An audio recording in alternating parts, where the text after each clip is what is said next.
प्रश्न दिया है कि उस बिंदु के निर्देशांक ज्ञात कीजिए जो बिंदुओं ए 3, 4 और बिंदु बी -2, -1 को मिलाने वाले रेखाखंड को 3:2 के अनुपात में विभाजित करता है। तो उसको क्या करना है, निर्देशांक ज्ञात करना है। इसको पहले समझिए। मान लेते हैं कि एक आपका रेखाखंड है, ये लाइन हो गई, ठीक है। इस लाइन में यहाँ पर ये मानते हैं कि ये एक बिंदु जो है वो ए है, ठीक है। ये बिंदु ए है और ये बिंदु जो है वो बी है। तो बी जो बिंदु है वो दे रखा है -2, -1 और जो बिंदु ए दे रखा है वो 3, 4 दे रखा है। कह रहा है प्रश्न में कि एक रेखाखंड को विभाजित कर रहा है। मान लेते हैं हम कि यहाँ से एक बिंदु है जो 3:2 में विभाजित कर रहा है। तो इस बिंदु को हम लोग मान लेते हैं सी और इसका जो निर्देशांक हम मानते हैं x, y मान लेते हैं। अब आपको बात समझ में आ गई होगी कि हमको इस सी का बिंदु निकालना है।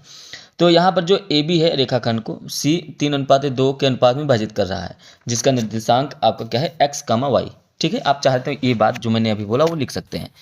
अब यहाँ पर आप समझिए कि अगर हम लोग x1 और y1 माने, ठीक है, तो ये आपका x1 हो जाएगा और ये y1 और ये आपका x2 हो जाएगा और ये y2 हो जाएगा। अब इसके अनुसार आपको क्या करना है कि x1 बराबर क्या है, 3 है और x2 बराबर अगर आप देखें तो क्या आ जाएगा, यहाँ पर देखिए x2 बराबर -2 है और y1 बराबर क्या हो जाएगा, तो 4 हो जाएगा और y2 बराबर क्या हो जाएगा, तो यहाँ पर देखिए -1 है, ठीक है।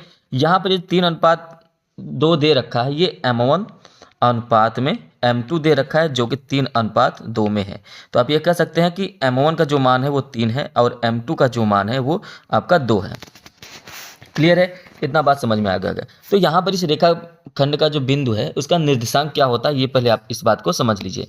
तो आप कहेंगे कि ये जो सी बिंदु हमने माना है x, y, तो ये जो x, y है तो ये c हो गया। x के लिए आपका फॉर्मूला क्या होता है, m1 x2 plus m2 x1 बटे में m1 प्लस m2, ठीक है। कहीं कहीं पर m1 m2 ना देके ये m प्लस n देता है या mn देता है तो कोई दिक्कत नहीं है। दूसरा ये x का निर्देशांक हो गया। अब दूसरा बिंदु है आपका y, तो वही चीज़ है m1 y2 plus m2 y1 बटे में m1 प्लस m2। क्लियर है, तो इसको आप क्या कर देंगे, ये आपका दूसरा हो गया बिंदु। क्लियर, तो आप इसको इस तरीके से कर दीजिए, यहाँ पर ये हटा दीजिए। अब आप इस बात को समझिए कि ये जो आपको फार्मूला निकल गया है इसी पे सबका मान रखना है। सभी के निर्देशांक आपको पता चल चुके हैं पहले से ही, तो आपको यहाँ पे क्या रखना, मान रखना है।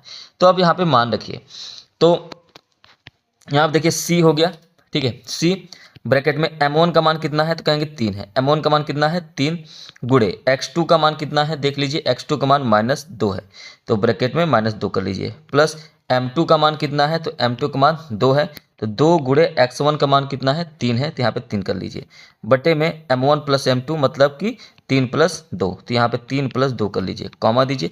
इसी तरीके से यहाँ पर भी m1 का मान कितना है, कहेंगे 3 गुणे y2 का मान कितना है, -1 है, तो यहाँ पे -1 कर लीजिए, प्लस m2 का मान कितना है, कहेंगे 2 है, और गुणे y1 का मान कितना है, तो y1 का मान आपका 4 है, 4 कर लीजिए, बटे में क्या है 3 प्लस में 2 हो जाएगा, बराबर आगे करेंगे। अब इसको हल करेंगे तो क्या हो जाएगा, ये 2 3 6 मतलब माइनस में 6 हो जाएगा, प्लस 2 3 6 हो जाएगा, बट्टे में 3 + 2 5 हो गया, और ये क्या हो गया -3 + 4 दूनी 8 हो जाएगा, बट्टे में 5 हो गया।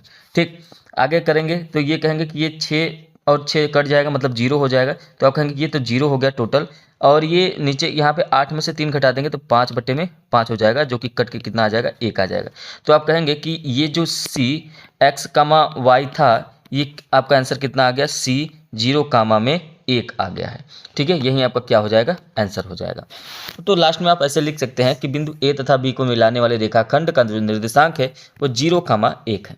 उम्मीद है ये क्वेश्चन समझ में आया होगा। लाइक करें, शेयर करें, चैनल पर पहली बार है जरूर से जरूर सब्सक्राइब करें।